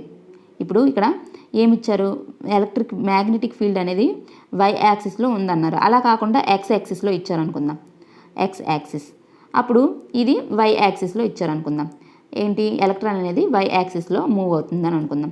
అప్పుడు ఏమవుతుంది మనకి y క్రాస్ ఏంటి, ఇక్కడ formula F = V cross B, V bar cross B. అలాంటప్పుడు ఏమవుతుంది, V అనేది y డైరెక్షన్, అదేవిధంగా B అనేది x డైరెక్షన్ ఈ విధంగా ఇచ్చారనుకుందాం. అప్పుడు ఏమవుతుంది, ఇప్పుడు వాల్యూ yx అని ఉంది కాబట్టి -z డైరెక్షన్ అనేది అవుతుంది. అంటే -z యాక్సిస్ అనేది అవుతుంది. సో మీరు ఒకసారి ఇలా చదువుకుంటే కనుక ఏ విధంగా బిట్ ఇచ్చినా చేయొచ్చు. Next, Faraday's law state that the induced EMF is. Faraday నియమం ప్రకారం ప్రేరిత ఈఎంఎఫ్ వాల్యూ అని అన్నారు. అయితే ఇక్కడ కరెక్ట్ ఆన్సర్ ఏంటి? ఆప్షన్ ఏ అనేది correct answer. Equal to the change of magnetic flux. అయస్కాంత అభివాహ మార్పుకి సమానంగా ఉంటుందన్నమాట. అయితే ఇక్కడ ఏ విధంగా ఉంటుంది మనకి?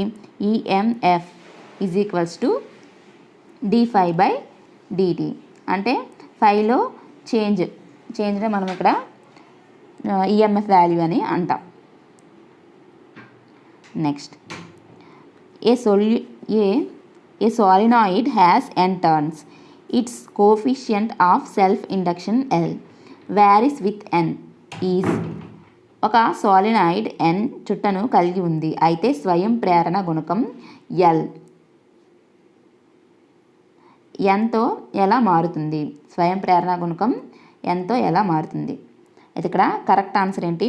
కరెక్ట్ ఆన్సర్ చేసే కంటే ముందు దీని యొక్క ఫార్ములా చూద్దాం. L is equals to μ0n²a/L. అంటే ఇక్కడ కరెక్ట్ ఆప్షన్ ఏమవుతుందంటే n² ప్రపోర్షనల్గా ఉంటుంది. ఆప్షన్ డి అనేది ఇక్కడ కరెక్ట్ ఆన్సర్ అనేది అవుతుంది. అయితే ఇక్కడ మనకి ఇంకొక ఎల్కి ఇన్వర్స్లీ ప్రపోర్షనల్గా ఉంటుంది. ఇక్కడ వేరొక బిట్ కూడా మనకి అర్థమవుతుంది. ఈ ఫార్ములా నేర్చుకోవడం వల్ల మనం ఏ బిట్ ఎలాగ అడిగినా కానీ చేయొచ్చు అనమాట. ఇక్కడ ఎల్కి ఇన్వర్స్లీ ప్రపోర్షనల్గా ఉంటుంది. అయితే మనకి ఇక్కడ కరెక్ట్ ఆన్సర్ ఏంటి? ఆప్షన్ డి అనేది కరెక్ట్ ఆన్సరు. దీని యొక్క యూనిట్స్ ఏంటంటే హెన్రీ అనే యూనిట్స్తో దీన్ని కొలుస్తాం అనమాట. ఈ సెల్ఫ్ ఇండక్షన్ యొక్క కోఫిషియంట్ యూనిట్స్ ఏంటి? హెన్రీ అనేది యూనిట్స్. అయితే ఇక్కడ n² అనేది ప్రపోర్షనల్గా ఉంటుంది. ఆప్షన్ డి అనేది correct answer. L is proportional to n². Keeping all other factors same, the number of turns of a coil is doubled. The magnetic flux linked with the coil is. అన్ని ప్రమేయాలు సమానంగా ఉన్నప్పుడు వలయం యొక్క చుట్టలు రెట్టింపు చేస్తే అయస్కాంత అభివాహం అని అన్నారు. అయితే దీనికి కూడా ఒక ఫార్ములా ఉంది. ఏంటి? Phi is equals to NIR. లేదా ఇంకొకటి కూడా ఉంది, అదేంటంటే Phi is equals to NI μR²/2R. ఇది గుర్తుపెట్టుకోండి. ఇక్కడ మనకి ఏమడిగారు బిట్లో ఒకసారి క్లియర్ చేస్తాను, ఇది గుర్తుపెట్టుకోండి. Phi is equals to NI μR²/2R అనేది ఇచ్చారు. అయితే ఇందులో ఏం అడిగారో ఒకసారి చూద్దాం. అన్ని ప్రమేయాలు సమానంగా ఉన్నప్పుడు వలయం యొక్క చుట్టలు రెట్టింపు చేస్తే, అంటే ఇక్కడ ఏంటి? నెంబర్ ఆఫ్ టర్న్స్ అనేవి డబల్ చేస్తే ఏమవుతుంది? రెట్టింపు అవుతుంది. మనకి డబల్ అనేది అవుతుంది. ఎందుకంటే ఇక్కడ ప్రపోర్షనల్గా ఉంది. మనకి ఫ్లక్స్ అనేది ఎన్కి ప్రపోర్షనల్గా ఉంది. ఫార్ములాలో ఇక్కడ n అనేది ప్రపోర్షనల్గా ఉంది. అంటే nని డబల్ చేసామనుకోండి, అప్పుడు 5 కూడా డబల్ అవుతుంది, ప్రపోర్షనల్గా ఉంది కాబట్టి. In a LCR series circuit at resonance frequency, LCR శ్రేణి వలయంలో అనునాద పౌనఃపున్యము ఎప్పుడు వస్తుంది? అయితే కరెక్ట్ ఆన్సర్ ఏంటి? ఆప్షన్ సి అనేది correct answer. Option C. The current is maximum, విద్యుత్ గరిష్టం అయినప్పుడు. Next, the power fraction in an AC series LR circuit is. AC శ్రేణి LR వలయంలో సామర్థ్య గుణకము విలువ. అయితే ఇక్కడ పవర్ ఫ్రాక్షన్ అనేది ఏంటంటే మనకి power fraction is equals to R/Z. ఇక్కడ Z అనేది ఇంపిడెన్స్. అయితే ఇక్కడ దీని ద్వారా మనకి ఇక్కడ ఏంటి వస్తుందంటే ఆన్సర్ ఆప్షన్ సి అనేది కరెక్ట్ ఆన్సర్. ఎందుకంటే మనకి LR వలయంలో ఇంపిడెన్స్ అనేది Z is equals to R² + L² ω². అందుకే ఈ Z ప్లేస్లో ఈ వాల్యూని వేసుకుంటే మనకి ఆప్షన్ సి అనేది కరెక్ట్ ఆన్సర్ అవుతుంది. అయితే మనం ఇక్కడ గుర్తుపెట్టుకోవాల్సిన విషయం ఏంటి? Power fraction is equals to Z/R. అయితే R/Z PF is equals to R/Z. అయితే ఈ R/Zని గుర్తుపెట్టుకోవాలి. అదేవిధంగా ఈ LR సర్క్యూట్కి మనకి Z value, impedance value R² + √R² + L² ω².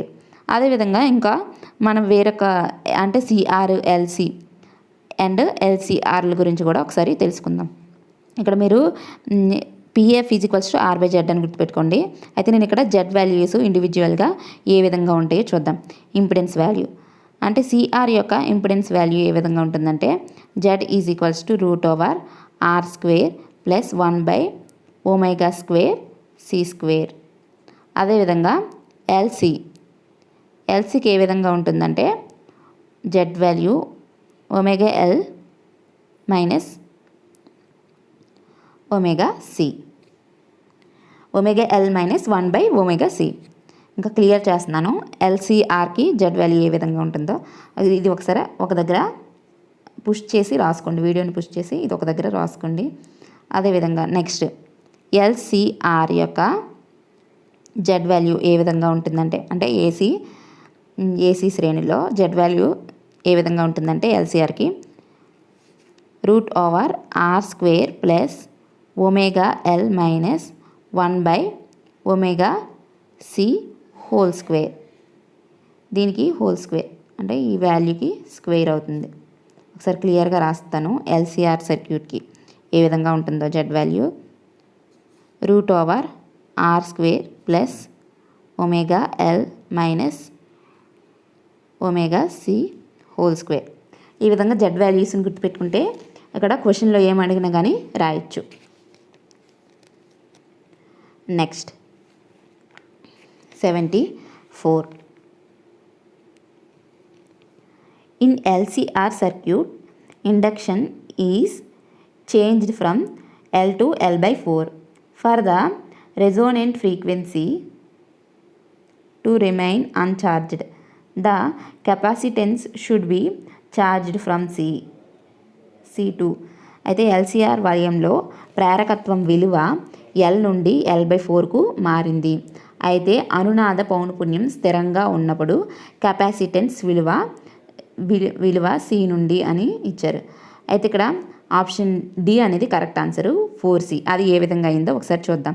ఈ ఫార్ములా ఆధారంగా మనకి ఏంటంటే ఫార్ములా N = ఎల్సిఆర్ శ్రేణిలో ఫార్ములా ఏంటంటే N = 2π√over 1/LC minus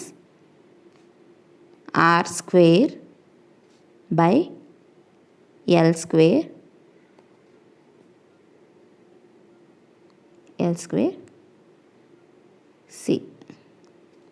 ఇది formula.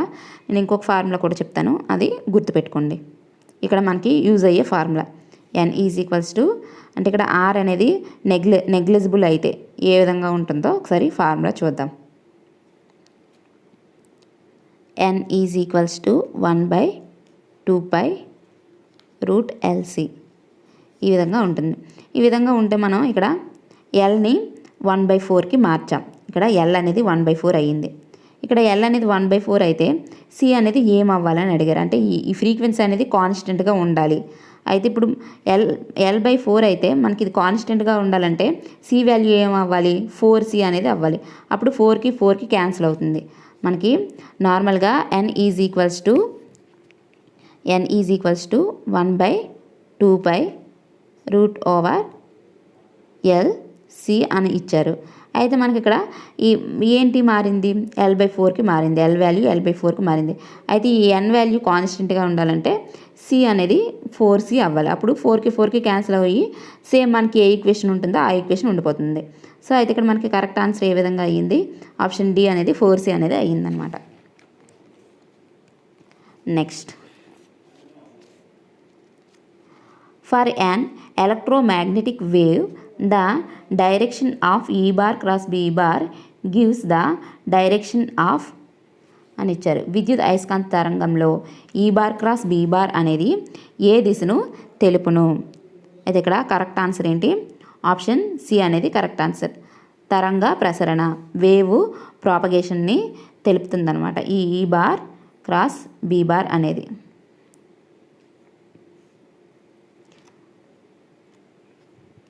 Next the displacement D current proposed for modification of Ampere's law Maxwell is given by. మార్చబడిన Maxwell amperes నియమంలో విద్యుత్ స్థానభ్రంశం డి బార్ దేని నుండి వస్తుంది? ఆప్షన్ ఏ అనేది correct answer. Epsilon naught doe E bar by doe T. Next ఈ బిట్కి answer నాకు తెలీదు, మీరు ఒకసారి చూసుకోండి. నెక్స్ట్ 78. అయితే in common collector circuit input resistance is. Common collector వలయంలో ఇన్పుట్ నిరోధం అనేది. అయితే ఇక్కడ ఆప్షన్ బి అనేది కరెక్ట్ ఆన్సర్. వెరీ హై, చాలా ఎక్కువ. వీటి గురించి మనం ఆల్రెడీ డిస్కస్ చేసాము. కామన్ కలెక్టర్, కామన్ బేస్, ఇవి ఒకసారి చూడండి. అంటే 2014 పేపర్లో ఎక్స్ప్లెయిన్ చేశాను అనుకుంటా. వాటి గురించి ఒకసారి చూడండి. ఇక్కడ ఆప్షన్ బి అనేది correct answer. AND gate, end ద్వారము.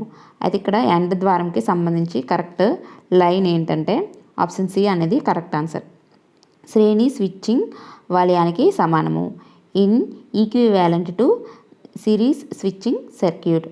అయితే మనం ఈ ఎండ్ గేట్ యొక్క స్విచ్చింగ్ ఏ విధంగా ఉంటుందంటే, వాటి యొక్క సర్క్యూట్ యొక్క స్విచ్చింగ్ ఏ విధంగా ఉంటుందంటే శ్రేణి స్విచ్చింగ్, అంటే సిరీస్ స్విచ్చింగ్ అనేది ఉంటుంది. అదేవిధంగా ఆర్ గేట్కి ఏ విధంగా ఉంటుందంటే is equivalent to parallel switching circuit. సమాంతర స్విచ్చింగ్ వలయానికి సమానం. ఆర్ గేట్ ఇది ఎండ్ గేట్. అదేవిధంగా ఇది నాట్ గేట్ విలోమ ఆపరేషన్ ను నిర్వచిస్తుంది. Implementation inversion operation. ఈ విధంగా ఒకసారి చూడండి. అయితే మనకి ఇక్కడ ఆప్షన్ సి అనేది కరెక్ట్ ఆన్సర్, ఎందుకంటే ఎండ్ గేట్ గురించి అడిగారు కాబట్టి. ప్యారలల్ స్విచ్చింగ్ అనేది మనకి ఆర్ గేట్లో ఉంటుంది.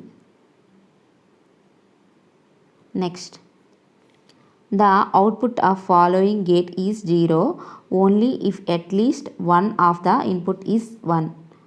క్రింది ఇచ్చిన ద్వారాలలో ఒకనొక ఇన్పుట్ 1 అయితే అవుట్పుట్ 0 కాగల ద్వారం ఏది అని అన్నారు. అయితే మనకి ఇక్కడ కరెక్ట్ ఆన్సర్ ఏంటంటే ఆప్షన్ సి అనేది కరెక్ట్ ఆన్సర్. అది ఏ విధంగా ఒకసారి చూద్దాం. ఏంటంటే మనకి ఇక్కడ ఎండ్ గేట్ ఇచ్చారు. ఎండ్ గేట్లో ఇన్పుట్ అనేది మనం ఏఎన్ బి, ఈ రెండు ఇన్పుట్స్, ఇది అవుట్పుట్. అయితే ఇక్కడ 0 అయితే ఇది 0 అవుతుంది, 1 అయితే ఇది 0 అవుతుంది, 1 అయితే 0 అవుతుంది, 1 ఓన్లీ 1 రెండు కూడా 1 అయినప్పుడు మాత్రమే మనకి ఇక్కడ 1 అనేది వస్తుంది. రెండు 1 అంటే ఇక్కడ ఒకసారి 1 వస్తుంది ఇన్పుట్లో అని అన్నారు, అంటే అది 0 అవుతుంది అన్నారు. అది ఎండ్ గేట్ మాత్రమే, ఎండ్ గేట్లో అలా అవుతుంది అనమాట. అయితే ఇక్కడ మనకి 1 అనేది వచ్చినప్పుడు మాత్రమే ఇక్కడ 1 అనేది వస్తుందన్నమాట. దీని గురించి నేను సపరేట్ వీడియో మీకు కంపల్సరీగా చేస్తాను వీటి గురించి, ఎందుకంటే ఇవి ఇంపార్టెంట్ కాబట్టి. ఇందులోంచి గేట్స్లోంచి కంపల్సరీగా ఒక 2-3 బిట్స్ అనేవి వస్తున్నాయి ప్రతి దాంట్లో. ఒక దాంట్లో 5 బిట్స్ కూడా వచ్చాయి, ఒక పేపర్లో 5 బిట్స్ వచ్చాయి దీనికి సంబంధించి. సో నేను దీనికి మాత్రం సంబంధించి వీడియో చేస్తాను. ఇక్కడ కరెక్ట్ ఆన్సర్ ఏంటంటే ఆప్షన్ డి అనేది, ఇక్కడ ఆప్షన్ సి అనేది correct answer, AND gate. Raman ఫలితము దేని అభిఘాతం వలన వచ్చును? Raman effect is due to అని చెప్పి మనకి 4 ఆప్షన్స్ ఇచ్చారు. ఇక్కడ కరెక్ట్ ఆన్సర్ ఏంటంటే ఆప్షన్ డి అనేది correct answer. Option D, photon with molecule, photon అణువుతో అభిఘాతం జరపడం వలన మనకి రామన్ ఎఫెక్ట్ అనేది వస్తుందన్నమాట. నెక్స్ట్, ఇది నాకు ఆన్సర్ తెలీదు, అదేవిధంగా ఇది కూడా నాకు ఆన్సర్ తెలీదు. Next bit, the Laue method of X ray diffraction by a crystal is suitable for determination of crystal orientation, symmetry and also for studying. అంటే ఎక్స్ కిరణ వివర్తన లావే పద్ధతి స్ఫటిక విన్యాసంతో పాటు దేనిని తెలియజేస్తుంది? ఆప్షన్ బి అనేది కరెక్ట్ ఆన్సర్, స్ఫటిక లోపాలు, క్రిస్టల్ ఇన్పర్ఫెక్షన్. నెక్స్ట్, మనకి కింద కొన్ని వాల్యూస్ ఇచ్చారు, అదేంటో ఒకసారి చూద్దాం. Question, classify the unit cell given by the following parameter into proper system. క్రింది వానిలో ఏ ప్రమాణ కణం నిర్మాణం వచ్చును? అయితే ఇక్కడ కరెక్ట్ ఆన్సర్ ఏంటంటే ఆప్షన్ సి అనేది కరెక్ట్ ఆన్సర్, ట్రైక్లినిక్. ఇది ఏ విధంగా అయిందో ఒకసారి చూద్దాం. మనకి ఇక్కడ ట్రైక్లినిక్లో మాత్రమే ఇక్కడ A is not equals to B, అంటే B is not equals to C. ఈ మూడు నాట్ ఈక్వల్స్గానే ఉన్నాయి. అంటే దీని వాల్యూ వేరే విధంగా ఉంది, దీని ఇలాగా వేరు వేరు వాల్యూస్ని కలిగి ఉన్నాయి. అదేవిధంగా ఇక్కడ యాంగిల్స్ కూడా వేరు వేరు యాంగిల్స్ అనేవి ఉన్నాయి. అలా మనకి ఏవి అన్ని నాట్ ఈక్వల్స్ అయ్యాయి. A is not equals to B is not equals to C. ఈ విధంగా అలాగే alpha is not equals to beta, beta is not equals to gamma, is not is equals to 90 degrees. ఏది 90 డిగ్రీస్కి equal అవ్వలేదు. అయితే ఈ విధంగా ఉండటం వల్ల మనం దీన్ని ట్రైక్లినిక్ నిర్మాణం అని అంటాం. ట్రైక్లినిక్ అని అంటాం. నెక్స్ట్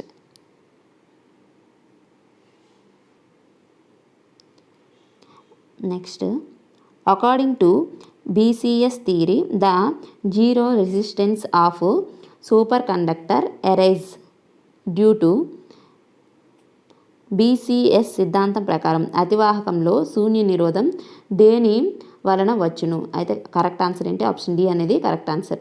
ఫోటాన్ పరిక్షేపణం లేకపోవడం వలన. Absence of photon scattering.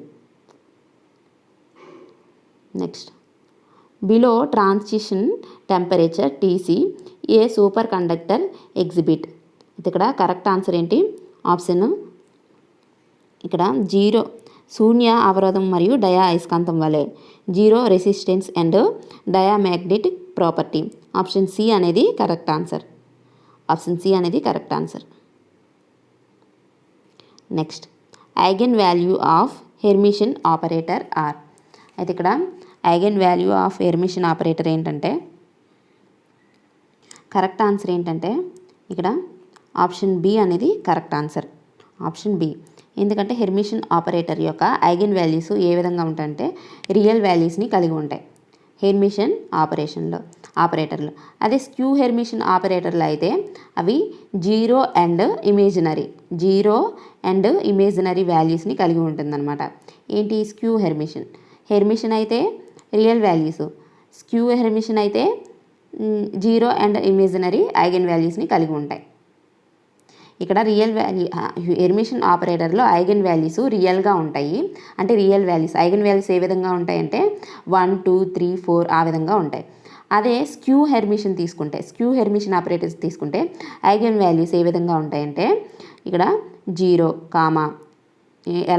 ఏ విధంగా ఉంటాయంటే xi లేదా 2i లేదా 2bi ఈ విధంగా i అనే టర్మ్స్ వచ్చే వాటిని ఇమేజినరీ వాల్యూస్ అని అంటాం.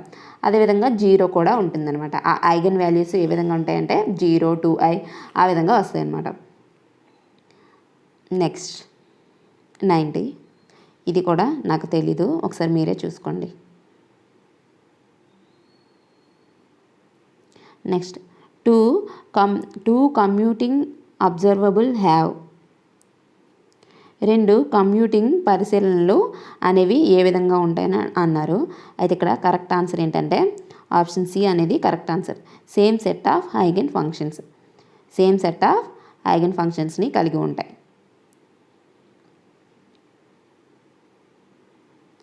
Next in the beta decay which of the following is not true అని మనకి ఇక్కడ కొన్ని ఇచ్చారు. అవేంటో ఒకసారి చూద్దాం. న్యూట్రినో అనేది ఖచ్చితమైన యాంటీ పార్టికల్ను కలిగి ఉంటుంది. Neutrino must have an anti particle. Option A అనేది ఇక్కడ కరెక్ట్ ఆన్సరే. అదేవిధంగా బి చూసుకుంటే న్యూట్రినో మస్ట్ హ్యావ్ ఛార్జ్. అయితే న్యూట్రినో ఖచ్చితంగా ఆవేశం ఉండాలి. ఇది రాంగ్. ఎందుకంటే న్యూట్రినోకి ఆవేశం అనేది ఉండదు. అయితే రాంగ్ అయ్యింది కాబట్టి ఇదే మనకి ఇక్కడ కరెక్ట్ ఆన్సర్. ఆప్షన్ బి అనేది కరెక్ట్ ఆన్సర్. అయితే మిగతావి అన్నీ కరెక్టే. Option A correct, option C correct, option B correct. అయితే ఈ క్రింది వాటిలో అసత్యం ఏంటంటే ఆప్షన్ బి అనేది రాంగ్. ఆప్షన్ బి అనేది కరెక్ట్ ఆన్సర్. అయితే ఇప్పుడు కరెక్ట్గా ఆప్షన్స్ ఏంటో ఒకసారి చూద్దాం. అంటే అసత్యం కానివేవో చూద్దాం. న్యూట్రినో ద్రవ్యరాశి శూన్యం లేదా దాదాపు శూన్యమై ఉండాలి. Neutrino must have 0 or almost 0 మాస్ని కలిగి ఉండాలి. అదేవిధంగా neutrino must have spin half. అంటే న్యూట్రినో స్పిన్ అనేది ఆఫ్ అనేది ఉండాలి. న్యూట్రినో స్పిన్ అనేది ఆఫ్గా ఉండాలన్నమాట. ఆప్షన్ డి అనేది కరెక్ట్ ఆన్సర్. ఆప్షన్ బి అనేది కరెక్ట్ ఆన్సరు. ఇక్కడ మనకి ఇది రాంగ్, మిగతావన్నీ కరెక్టే. బీటాకు సంబంధించి మిగతా 3 సెంటెన్సెస్ కరెక్టే. నెక్స్ట్ ఇది చాలాసార్లు రిపీట్ అయింది, సెమీ ఎంపిరికల్ మాస్ ఫార్ములా. ఇది మీరు ఒకసారి చూసుకోండి, వీలైతే నేను దీనికి ఎక్స్ప్లెనేషన్ ఇస్తాను. In the semi empirical mass formula the surface energy term is proportionals to. Semi empirical ద్రవ్యరాశి నియమం ప్రకారం ఉపరితల శక్తి ఈ క్రింది వానిలో దేనికి అనులోమానుపాతంలో ఉంటుంది. అయితే ఇక్కడ కరెక్ట్ ఆన్సర్ ఏంటి? ఆప్షన్ ఏ అనేది కరెక్ట్ ఆన్సర్. ఏ పవర్ 2/3. మీరు ఏం లేదు, ఒక ఫార్ములా అనేది ఉంటుంది, సెమీ ఎంపిరికల్ మాస్ ఫార్ములా అనేది ఒకటి ఉంటుంది. అది జస్ట్ చూసుకుంటే సరిపోతుంది. అంటే కొన్ని టర్మ్స్ అందులో ఉంటాయి, ఒకసారి జస్ట్ చూసుకుంటే సరిపోతుంది. దీని గురించి కంప్లీట్గా అవసరం లేదు, జస్ట్ ఆ ఫార్ములా గుర్తుపెట్టుకుంటే మనకు ఒక బిట్ కవర్ అవుతుంది. అయితే ఇక్కడ కరెక్ట్ ఆన్సర్ ఏంటి? ఆప్షన్ ఏ అనేది కరెక్ట్ ఆన్సర్.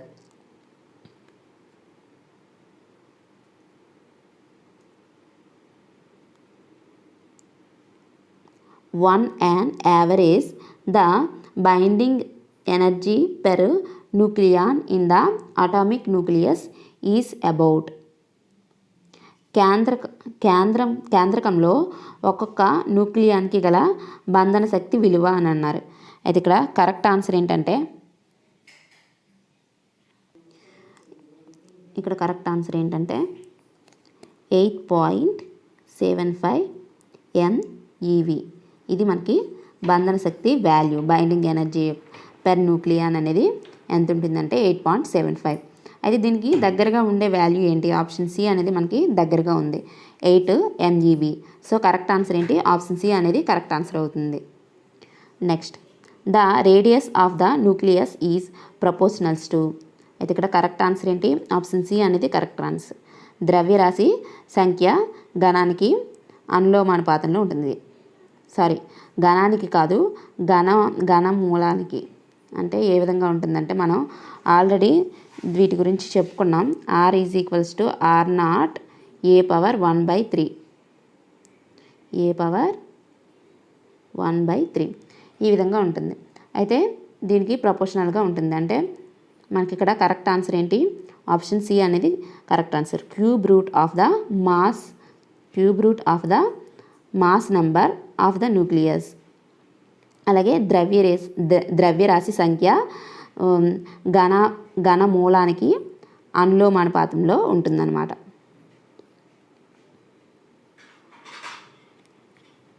నెక్స్ట్,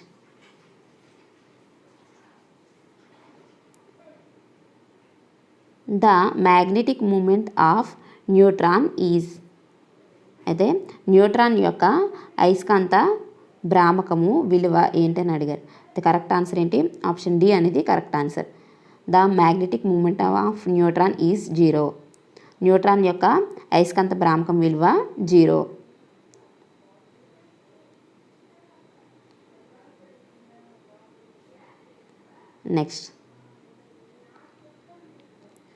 నెక్స్ట్ ఏంటంటే, the de Broglie wave length of particle of mass m and energy E is given by. ఒక కణం యొక్క ద్రవ్యరాశి m, శక్తి E అయినట్లయితే డి బ్రోగ్లీ తరంగం. అయితే ఇక్కడ కరెక్ట్ ఆన్సర్ ఏంటి? ఆప్షన్ ఏ అనేది correct answer. Lambda is equals to h/√2mE. దీన్నే h/pగా కూడా రాసుకోవచ్చు. Next bit, the Davisson and Germer experiment relates to. అయితే డివిజన్ గెర్మర్ ప్రయోగం దేనికి సంబంధించినది? అయితే ఆప్షన్ బి అనేది కరెక్ట్ ఆన్సర్. ఎలక్ట్రాన్ వివర్తనం, electron diffraction. Last bit, the mathematical experiment for the principle of uncertainty relates the uncertainty in the measurement of. అనిశ్చితత్వ నియమము ఏ రెండు భౌతిక రాశులను గణితాత్మకంగా లెక్కించును? అయితే ఆప్షన్ ఏ అనేది కరెక్ట్ ఆన్సర్. స్థానము మరియు ద్రవ్య వేగము. ఇది 2019 పేపర్. ఇక్కడతో పేపర్స్ అనేవి కంప్లీట్ అయ్యాయి, కానీ నేను కొన్ని పేపర్స్ అనేవి ఎక్స్ప్లెయిన్ చేయలేకపోయాను. ఎందుకంటే నేను చాలా ట్రై చేశాను, ఆ పేపర్స్ గురించి చాలా ట్రై చేశాను, కానీ నాకు దొరకలేదు. మా జూనియర్స్ని అడిగాను, బట్ వాళ్ళ దగ్గర కూడా లేవండంతో నేను వాటిని ఎక్స్ప్లెయిన్ చేయలేకపోతున్నాను. బట్ నేనైతే చాలా వరకు సిలబస్ అనేది కవర్ చేశాను. చాలా వరకు కొన్ని మిస్టేక్స్ అయితే ఉండొచ్చు, ఎందుకంటే నాకు తెలిసింది ఒక 15 days బ్యాక్ ముందు. అంటే మీకు ఫస్ట్ వీడియో ఏదైతే 2010th వీడియో ఏదైతే అప్లోడ్ చేశానో ఆ రోజే నాకు కరెక్ట్గా మీకు ఆసెట్ ఎగ్జామ్ ఉందని తెలిసింది. సో అప్పటి నుంచి నేను ఈ వీడియోస్ వెంటనే స్టార్ట్ చేసేసాను, ఎందుకంటే టైం ఎక్కువగా లేదనే ఉద్దేశంతో ఈ 2010 పేపర్ నుంచి స్టార్ట్ చేసేసాను. మీకు అంటే కరెక్ట్గా బుక్స్ లేవు, కరెక్ట్గా ప్రిపరేషన్ లేదు, అదేవిధంగా నేను కరెక్ట్గా పేపర్స్ కూడా నా దగ్గర లేవు. నా దగ్గర ఉన్న పేపర్స్తో నేను ఎక్స్ప్లెయిన్ చేసేసాను. అయితే మీకు నాకు 1 month ముందు తెలిసినా కానీ మీకు కంప్లీట్ సిలబస్ అనేది కంప్లీట్ చేసేదాన్ని, మొత్తం సిలబస్ని మీకు ఇచ్చేదాన్ని. అంటే ఇంపార్టెంట్ టాపిక్స్, అదేవిధంగా అన్ని పేపర్స్ని నేను ఏదో ఒక విధంగా గ్యాదర్ చేసి చెప్పుండేదాన్ని. అలాగే 100 లోపు ర్యాంక్ అనేది మీకు ఖచ్చితంగా వచ్చి ఉండేది. అంటే నేను ఆ విధంగా సిలబస్ అనేది కవర్ చేసేదాన్ని. బట్ ఆ విధంగా అవ్వలేదు, ఎందుకంటే నాకు లేట్గా తెలిసింది. అందువల్ల ఈ మిస్టేక్స్ అన్నీ జరిగాయి. అంటే నేను కరెక్ట్గా కొన్ని వీడియోస్లో బిట్స్ అనేవి రాంగ్ ఉంటాయి. ఆ వీడియోస్లో బిట్స్ మీకు తెలిస్తే కనుక ఆన్సర్ చేయండి. అదేవిధంగా కొన్ని బిట్స్కి నేను ఆన్సర్ కూడా చేయలేదు. అవి కూడా మీరు వీలైతే మీకు తెలిస్తే కామెంట్ సెక్షన్లో కామెంట్ చేయండి, ఎందుకంటే తెలియని వాళ్ళకి యూజ్ అవుతుంది కాబట్టి. ఈ October 12th నేను ఎన్ని వీడియోస్ అప్లోడ్ చేయగలిగితే అన్ని వీడియోస్ని అప్లోడ్ చేస్తాను. అంటే ప్రాబ్లమ్స్, అలాగే ఇంపార్టెంట్ టాపిక్స్, వీలైనన్ని వీడియోస్ని నేను అప్లోడ్ చేస్తాను. మీకు 14th ఎగ్జామ్ కాబట్టి 13th ఒకరోజు సరిపోతుంది రివిజన్కి. మీకు మీ ఇష్టమే, మీరు రివిజన్ పెట్టుకోవాలనుకుంటే ఎన్ని రోజులు కావస్తే అన్ని రోజులు పెట్టుకోండి. నేనైతే 12th వరకు మీకు వీడియోస్ అనేవి అప్లోడ్ చేస్తూనే ఉంటాను. ప్రాబ్లమ్స్ అలాగే కొన్ని ఇంపార్టెంట్ టాపిక్స్ని నేను అప్లోడ్ చేస్తాను. సారీ, నేను కొన్ని మిస్టేక్స్ అలాగే కొన్ని పేపర్స్ ఎక్స్ప్లెయిన్ చేయనందుకు, కొన్ని బిట్స్ కూడా నేను వదిలేసినందుకు. మీకు తెలిస్తే కనుక కామెంట్ సెక్షన్లో కామెంట్ చేయండి.